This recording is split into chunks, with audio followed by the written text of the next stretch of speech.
चलो देखता हूँ कौन से पापड़ खा रहा है। मजेदार पापड़। ओह इतने गंदे पापड़ खाएगा। गंदे पापड़ खा के अपना तो पेट खराब करेगा, साथ में मेरा भी करेगा।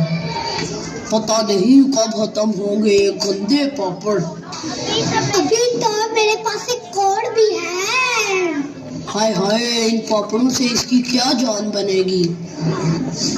बंदा कोई दूध या फ्रूट वगैरह खा पी लेता है जिससे जान भी बन जाए।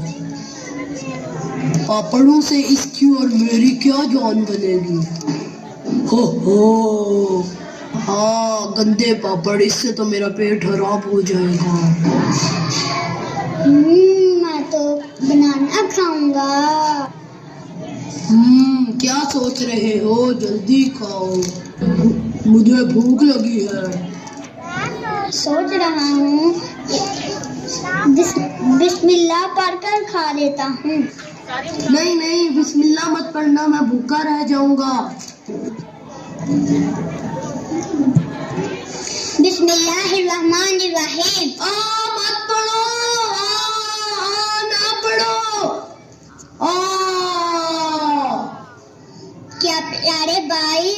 क्या प्यारे भाई आपने बिस्मिल्लाह पढ़ी है?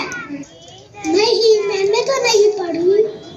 आपको पता है खाने से पहले बिस्मिल्लाह ना पढ़े तो हमारे खाने में शैतान शामिल हो जाता है। अब मैं क्या करूं? प्यारे भाई अब आप बिस्मिल्लाहिर्रहमानिर्रहीम पढ़ लो। नहीं, तुम दोनों बिस्मिल्लाह मत पढ़ो। नहीं, तुम दोनों बिस्मिल्लाह मत पढ़ो। नहीं।